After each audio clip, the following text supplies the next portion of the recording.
Hello, all. This is Tammy. I have not done a live feed for a very long time, but it's time. Um, Many of you know that I have been doing work with the Venus cycle for a very long time. Since 2010, it has very much been a part of a big way that I orient myself to the sacred cycles. It's kind of like the next step after um, working very deeply with the lunar cycles. So the process that we find ourselves in right now collectively can be seen through the lens of the Venus cycle. And this cycle it's like a 19-month, 584-day cycle. This current cycle that we are in began June 12th of 2020. So the Venus and Gemini cycle began at that time and then it completes by January 12th, 2022. And so this is the cycle that has really been taking us through the grit of this 2020 to 2022 threshold. And the ancient Sumerians, which were kind of a root culture of our modern Western culture, had a story that they told 6,000 plus years about the great goddess Inanna. And this goddess Inanna, in her story of her descent into the underworld and her death and her rebirth there, is very much a teaching story that describes for us the shifting, the turning of an age from the age of Taurus to the age of Aries. So the time of the great matriarchal cultures, for example, of ancient Crete and previous to that in the Western hemisphere, and the shifting of those kind of peaceful feminine cultures into the more masculine cultures of the age of Aries. So that shifting is something that we can look at in a lot of ways, but we are now at another threshold, at another crossing point, another liminal space where we're shifting from one era to another. And this era, which could be seen, the Mayans spoke of it, some Mayans, as the end of the long count calendar in one of their calendars in 2012. Some Toltec uh, spiritual timekeepers speak of it as moving into the sixth sun. There are so many ways to look at this threshold that we're in the midst of now within the shamanic astrology paradigm. We see it as the turning of an age, but we find ourselves in this moment where the feminine is of necessity re-emerging within both men and women to come into balance with the masculine so that we bring balance back into our time. And these stories about Inanna, this great goddess Inanna, her descent to the underworld, is a story that tells the journey that we're on currently to dismantle what has been so that we can die to our old way of being in relationship to each other and in relationship to the larger family of life so that we can reemerge with new wings. We can reemerge transformed into a new culture, birthing a new culture. So we find ourselves now in this Venus and Gemini cycle, right as Venus has been in the underworld. I should say, the story of Inanna, that what this story is about the great goddess who chooses to go to the underworld. She chooses to go through 7 gates to remove at each of these gates a vestment, to remove those aspects of her identity that would have her chained to um, her outer appearance, to giving her authority to others to define who and what she is. And so this great goddess Inanna, unlike Persephone, and Persephone's story is a beautiful one, but in Inanna's story, she hears the call of soul, she goes to the underworld, she makes the required offerings of every aspect of herself that is not authentic, that is not the absolute truest aspect of who she is. And she finds herself in the underworld where she undergoes a ceremonial death and rebirth. So, very much like that universally understood principle of the caterpillar going into the cocoon, going through a complete metamorphosis, she, Venus, when she goes into the phase in her cycle where she's with the sun, we can't see her in the morning or the evening sky. So, the ancients said that's when the goddess is in the underworld. This is the period that we find ourselves in right now. We are in the underworld, and we have been since February 14th. And I love the quote that I share here. You can read that. But from my perspective, a lot of this resistance and itchiness and discomfort that we've been feeling has to do with the reality that we've been in the chrysalis, we've been in the cocoon, and we're in that really pivotal moment now where Venus is preparing, readying herself, the great goddess, to emerge from the underworld, to emerge into the evening sky where we'll be able to see her possibly wherever you are in the world, possibly as soon as May 3rd, early next week. For most of us, it won't be until a little later, possibly maybe Friday, for example, of next week, the 8th, where she's very close to the Pleiades.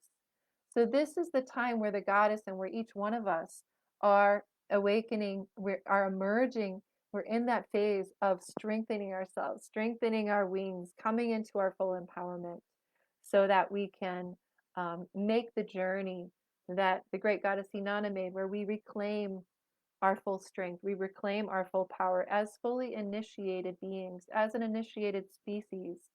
So the question that I would ask is, what is it that we personally and collectively have been fully letting go of and releasing over the last couple of months? What have we needed to let go of um, in order to, the way I've been feeling this and seeing this so much lately is to lighten our hearts, to meet the part of ourselves that's been in battle, the part of ourselves that has been battling it, that we have been internally seeing as violence of one aspect of the being in contrast to another.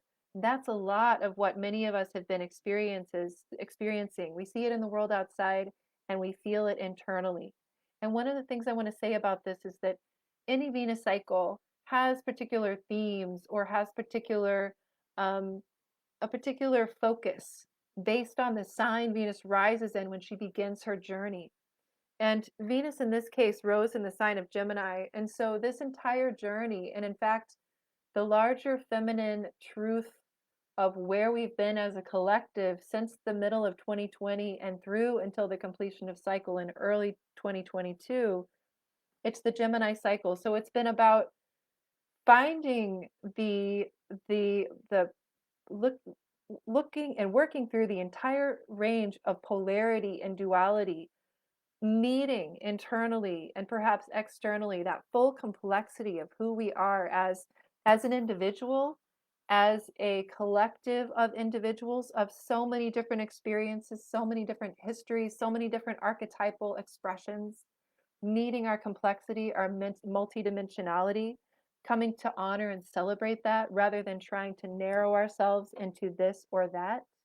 So this is a great deal of what it is that we've been constellating internally. So we've been meeting, we've been forced in a way to meet the aspects of ourselves internally.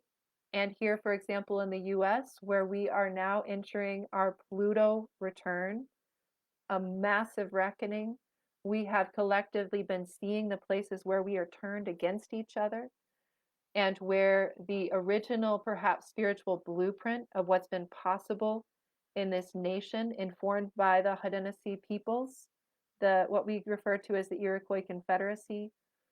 We've been in a process of facing the conflict between those higher, more noble intentions and the white supremacist and colonizing impulses and influences of our collective psyches.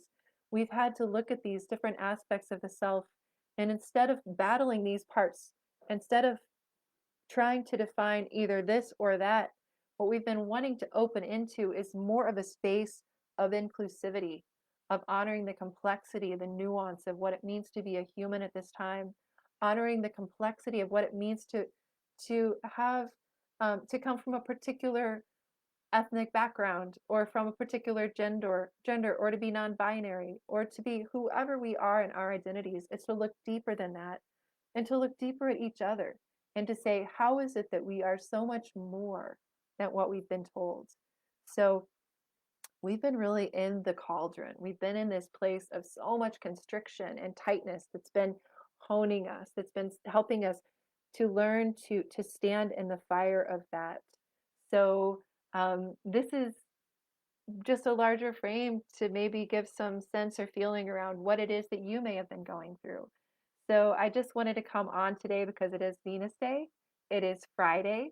And it is the Friday before Venus begins her emergence in the evening sky. So look for her in the west after sunset, close to Mercury. This is another phenomenal feature of her emergence, close to the Pleiades, perhaps as early next week, and most likely later in the week, or possibly a week into that or more, that you might see her in the west, depending on your horizon, depending on how dark the skies, etc., and where you are, what latitude.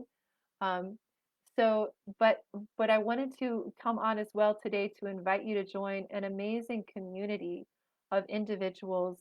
Um, we have Venus Alchemy, which I um, have created with Kaylin Castell, the amazing Kaylin Castell.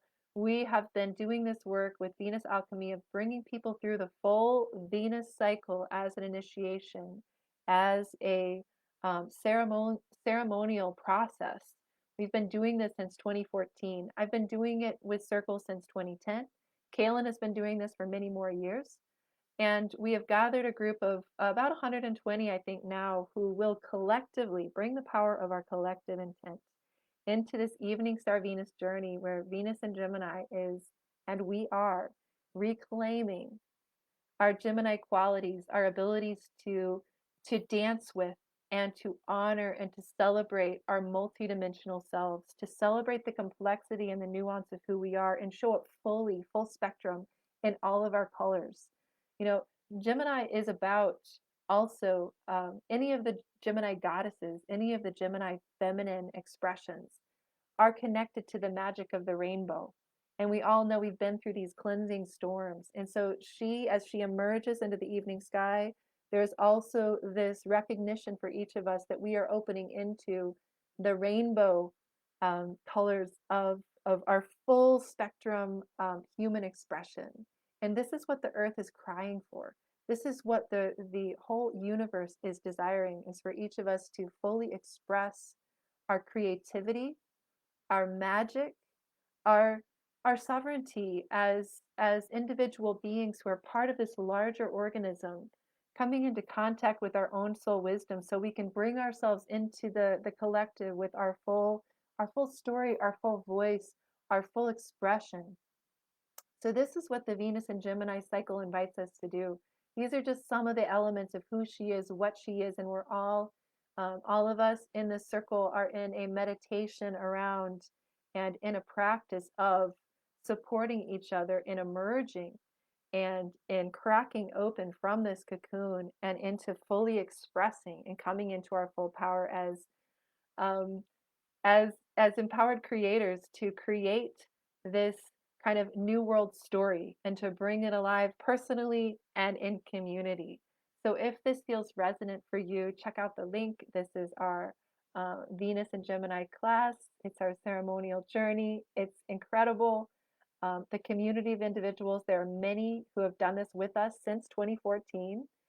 Um, so consider that. And whether or not you do, please just consider this larger frame of reference for whatever it is that you may be experiencing, and sending so much love.